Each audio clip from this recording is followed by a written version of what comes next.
Buen día. Como proyecto final de la materia de bioquímica estructural, realizamos una presentación de un síndrome asignado. Los integrantes que conforman el equipo son los siguientes: Beltrán Ayón Jennifer Anaí, Castillo Pérez Kevin, Espinosa Omares Maite y Pérez Audelo Jimena. Dicho tema es el síndrome de Sudeck y se abordarán los siguientes subtemas como su historia, diagnóstico, tratamientos, entre otros. El síndrome de Sudeck, o también conocido como síndrome doloroso regional complejo, es una condición que engloba un conjunto de características que se manifiestan tras una lesión o daño, ya sea en manos, brazos, piernas o pies incluso. Este se caracteriza por la presencia de dolor regional, acompañado de algunas alteraciones sensitivas como cambios cutáneos, cambios de temperatura, entre otros síntomas que se comentarán a continuación. Hasta el momento, las causas en sí se desconocen, es por ello que normalmente no se realizan los diagnósticos al debido tiempo y solo se realizan por la causa de algún traumatismo que haya ocurrido en un paciente. Bueno, podemos iniciar comentando qué es un síndrome. Tradicionalmente se definió como un estado patológico asociado con una serie de síntomas que generalmente son tres o más. Estos se presentan al mismo tiempo. La Asociación Internacional para el Estudio del Dolor, o también por sus siglas IASP, define el síndrome de Sudeck como variedad de condiciones dolorosas de la localización regional, posteriores a una lesión que presentan un predominio distal de síntomas anormales, excediendo en magnitud y duración al curso clínico esperado del incidente inicial, ocasionando así con frecuencia un deterioro motor importante, como con una progresión variable en el tiempo. Como bien se ha mencionado, el síndrome de Sudeck es también conocido como el síndrome doloroso regional complejo. Esta condición es una patología poco frecuente, explicada por primera vez por Paget en 1862 y Wolff en 1877. El síndrome de Sudeck aparece después de haber sufrido una lesión o daño y es caracterizado por la presencia del dolor acompañado de algunas alteraciones sensitivas. Este se puede clasificar en dos tipos, ya sea según la existencia o no de una lesión nerviosa. Puede ocurrir en una o varias regiones articulares sin alguna repercusión y sin modificar parámetros inflamatorios. La IASP definió dos tipos del síndrome de Sudeck. El tipo 1, que es conocido como la distrofia simpática refleja, en el que existe la lesión únicamente en los músculos y no se identifica ninguna lesión nerviosa. Este tipo representa el 90% de los casos clínicos. Y el tipo 2, que es determinado como la causalgia, en la que sí se presenta una lesión nerviosa específicamente en el nervio periférico y es muy identificable. En cuanto a quién es más probable que se le diagnostique dicha condición, se han hecho análisis en función a una población y se han obtenido como resultados grandes variaciones. En cuanto a la edad, la más común es la edad de los 45 años. En el sexo predispone el sexo femenino y también se han observado que con frecuencia afecta a un solo miembro, aunque también se incluyen los órganos intraabdominales o pélvicos. Ahora comenzaremos a hablar un poco de la historia. Desde el siglo XVI se ha investigado acerca de cómo el sistema nervioso puede estar implicado en la modulación del dolor. No obstante, la primera descripción de este síndrome viene de la mano de Hunter en 1766. Mitchell, en 1864, denominó causalgia a un conjunto de sensaciones dolorosas quemantes observadas en soldados con lesiones por herida de bala. En 1877, Ward identificó una serie de síntomas crónicos similares cuya etiología parecía no tener relación neural directa, pero que cursaban con alteraciones vasculares. Más tarde, en 1900, Sudeck describió atrofia de Sudeck. Observó que en este tipo de casos desarrollaban procesos inflamatorios asociados en zonas alejadas de las que inicialmente estaban afectadas y con predominancia distal en miembros superiores e inferiores.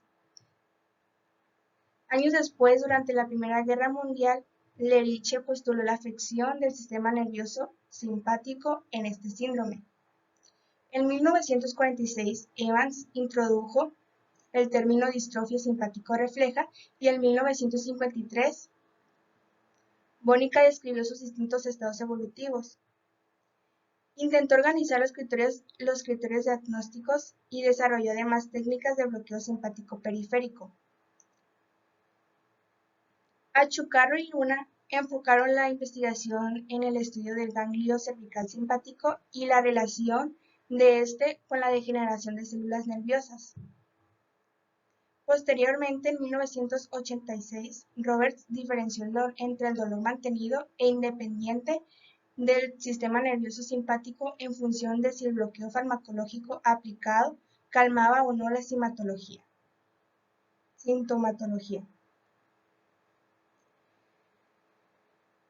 Antes de la reconstrucción de los criterios diagnósticos introducidos por Bonica, la comunidad científica médica seguía refiriéndose a la distrofia simpática refleja con numerosos términos: distrofia simpática refleja, causalgia, distrofia postraumática, síndrome hombro-mano, atrofia de Sudeck, algodistrofia, osteoporosis dolorosa, osteoporosis álgica postraumática, osteoporosis migratoria transitoria, reumatismo neurotrófico, síndrome vasomotor postraumático.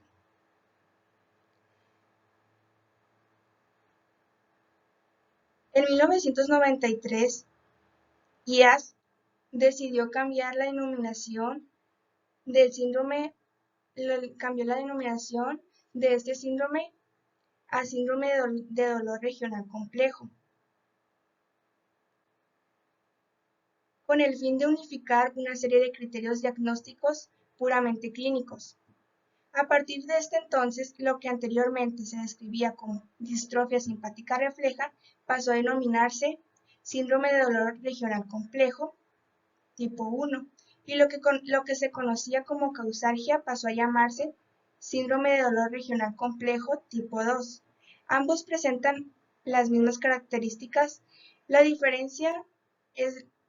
única diferencia es que radica en la existencia de lesión nerviosa periférica en el último. Así pues, el síndrome de dolor regional complejo abarca una gran variedad de estados álgicos postraumáticos que aparecen de forma regional y que proceden en un gran grado de duración. El dolor esperable para el traumatismo desencadenante. El síndrome origina una importante impotencia funcional que progresa de forma variable a lo largo del tiempo.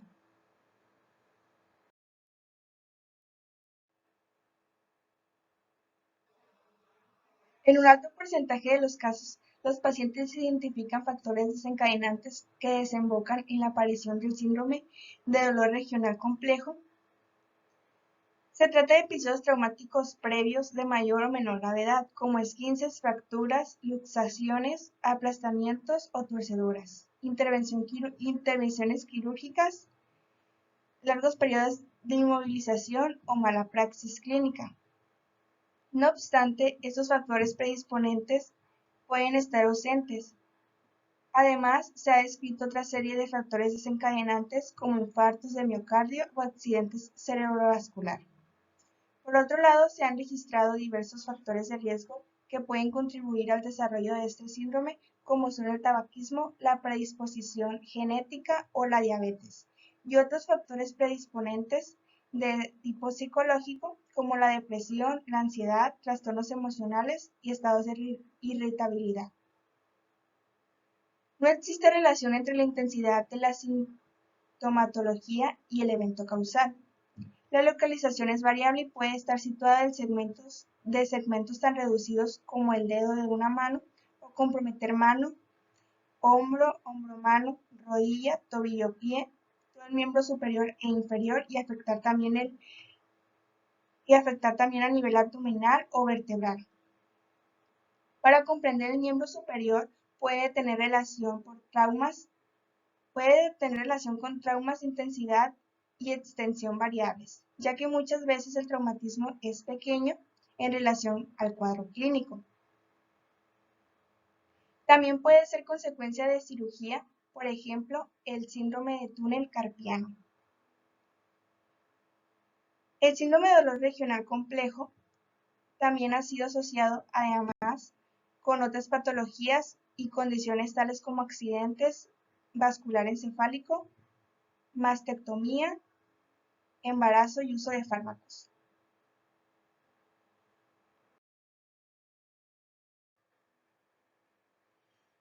Se presenta mediante un dolor crónico del brazo o la pierna después de una lesión, cirugía, derrame cerebral o infarto. El síndrome de dolor regional complejo se caracteriza habitualmente por un conjunto de signos y síntomas que influyen a nivel sensorial, autonómico y motor, aunque pueden variar entre diferentes individuos y en un mismo paciente en función de la etapa evolutiva de la patología. Se produce una respuesta desproporcionada en la sintomatología en relación al suceso desencadenante. Los hallazgos pueden presentar un predominio distal, generalmente que no se hayan delimitado el territorio inervado por el tejido nervioso periférico. Generalmente, el tratamiento consiste en medicamentos, terapia de calor o frío y fisioterapia.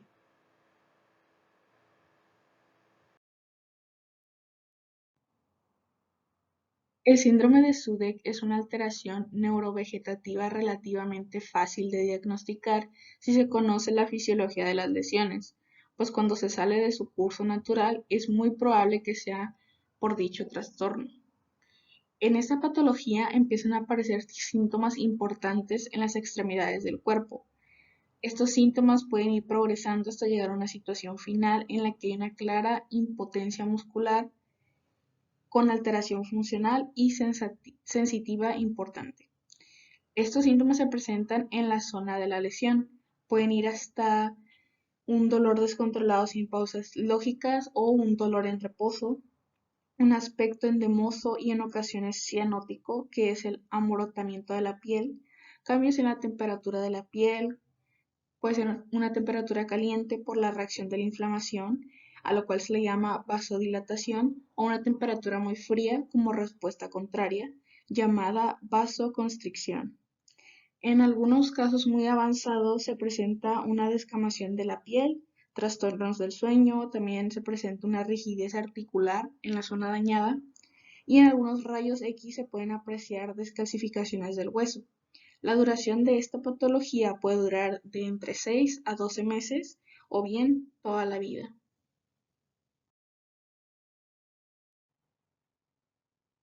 Si hablamos de su diagnóstico, se puede decir que en este caso en particular, el síndrome de Sudeck en etapas iniciales puede confundirse con las del mecanismo que lo ha desencadenado y que pueden ser traumatismos leves como por ejemplo un esguince, una cirugía menor o cualquier procedimiento que requiera una inmovilización más o menos duradera.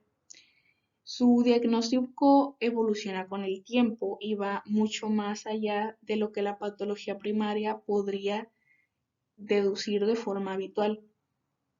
Actualmente los casos se diagnostican de manera más precoz y por lo tanto es raro que evolucionen hasta una situación muy avanzada. El diagnóstico se fundamenta en hallazgos clínicos. Normalmente los pacientes con síndrome de Sudeck presentan una sensibilidad y dolor en la extremidad en la que la padecen, entre otros signos que vimos con anterioridad. Sin embargo, cabe mencionar que una termografía infrarroja o una gammagrafía ósea pueden confirmar también el diagnóstico inicial. Ahora bien, si hablamos acerca de las complicaciones, el pronóstico del síndrome de Sudeck generalmente es favorable. El 74% de los pacientes presenta una resolución espontánea de los síntomas. Sin embargo, un diagnóstico erróneo y retrasar el inicio de un tratamiento correcto pueden dar lugar a una importante discapacidad crónica, presentando hasta un 50% de los pacientes que no han recibido tratamiento sintomático. La aplicación de un tratamiento precoz en los primeros 3 meses desde el inicio de los síntomas mejorará la evolución del cuadro. Se ha visto que el 80% de pacientes que reciben tratamiento sintomático en el primer año mejorarán significativamente. Si bien el pronóstico a largo plazo es favorable, se estima que solo un 20% de los afectados pueda recuperar su nivel previo de funcionabilidad. Se observan también algunas secuelas leves que podrían ser dolor o un edema de entre un 20 a 40% de los casos. También la presencia de secuelas más graves puede precisar intervención quirúrgica o incluso amputaciones. Tras el evento traumático, las vías aferentes del sistema nervioso periférico llevan información distorsionada al sistema nervioso central, que, tras procesarla, envía impulsos hacia la zona lesionada a través del sistema nervioso somático, produciéndose una liberación de citocinas propias de la respuesta inflamatoria. El aumento de la concentración de estas podría inducir una activación de las fibras nerviosas tipo C, provocando una liberación de neuropéptidos inflamatorios, desencadenando a su vez vasodilatación, hipertermia y edema local. La liberación de estas sustancias provoca un aumento del dolor que es transmitido de nuevo por vías aferentes, generándose un círculo vicioso con el sistema nervioso central. De esta forma, las sustancias inflamatorias se perpetúan en el lugar de la lesión, ocasionando posteriormente fibrosis de los tejidos implicados y dando lugar a las características más severas de la patología. Acompañando los síntomas, en la fase aguda del síndrome se produce una inhibición del sistema nervioso somático, por lo que se da mayor vasodilatación en la zona afectada. En esta imagen podemos ver una gráfica ilustrando cómo funciona el círculo vicioso del síndrome de Sudeck. Empezando por el punto A. El daño original inicia un impulso doloroso transportado por los nervios del sistema nervioso central. El impulso doloroso estimula el sistema nervioso simpático. Este estímulo regresa al área afectada originalmente. El estímulo simpático causa una respuesta inflamatoria con espasmo vascular, edema y aumento del dolor. Y el dolor a su vez causa una nueva respuesta simpática, y se establece así un círculo vicioso de edema y dolor. Como resultado se produce dolor quemante de la extremidad, hinchazón y parches rojos en la piel.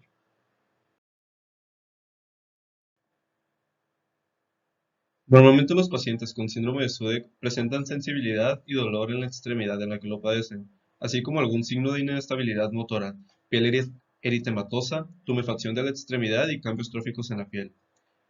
Específicamente, en alteraciones sensoriales, la intensidad del dolor puede aumentar tanto con el ejercicio o el movimiento pasivo como con la inmovilización. Otra peculiaridad es la presencia de alodinia, respuesta de dolor extrema ante estímulos inocuos como el roce cutáneo, la brisa, vibraciones, etc. E hiperalgesia, dolor intenso ante un leve estímulo nociceptivo. En alteraciones del sistema nervioso autónomo, en un 80% de los casos aparecen edemas distales de consistencia blanda que suelen ir endureciéndose con el tiempo. Aparecen también cambios de color cutáneos, piel brillante o lustrosa, debido a modificaciones del flujo sanguíneo, así como variaciones en la temperatura, una actividad pseudomotora anómala que se traduce en hipo e hiperhidrosis y perturbaciones del trofismo, atrofia de la piel, uñas quebradizas, alteraciones del vello, etc. Generalmente se observa, incluso desde fases precoces, una desmineralización ósea que puede desembocar en osteoporosis. Y en alteraciones motoras, en la gran mayoría de los pacientes se da una disfunción motora asociada del miembro afectado, que cursa con debilidad muscular, pérdida de movilidad articular, fibrosis y contracturas que empeoran aún más el cuadro clínico. También es frecuente que aparezca temblor esencial en la zona dañada, y en raras ocasiones pueden manifestarse mioclonías y distonías. Existen una serie de fases clínicas en el desarrollo del síndrome de dolor regional complejo, que, aunque están bien diferenciadas, en muchas ocasiones se solapan o fusionan.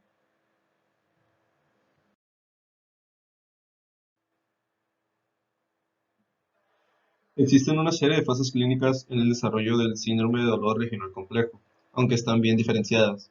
En muchas ocasiones se solapan o fusionan. También puede ocurrir que un enfermo pase meses estancado en una de ellas, mientras que otras personas evolucionan rápidamente. Etapa 1. Aguda o inflamatoria. Habitualmente tiene una duración de entre 3 y 6 meses y se caracteriza por la presencia de dolor quemante, pulsátil o cortante con alodinia. Aparece tumefacción del miembro afectado, hinchazón, cambios cromáticos cutáneos, es decir, del rojo al cinótico, hiperemia, dolor al movimiento, rápido crecimiento unguial y osteoporosis prematura. La etapa 2 o distrófica se mantiene entre 3 y 12 meses después de la anterior etapa. En este estadio el dolor se cronifica y destaca por la presencia de trastornos vasomotores y vegetativos, piel serosa y pálida, hiperhidrosis, uñas brillantes, espasmos musculares y comienzo de atrofia muscular y subcutánea. Etapa 3 o atrófica. Suele aparecer a los 9 o 18 meses, después del comienzo de la distrofia, y se caracteriza por rigidez de la extremidad y cambios de hinchazón a engrosamiento periarticular. El dolor puede permanecer constante o disminuir, y en ocasiones se dan fracturas patológicas por evolución de la osteoporosis.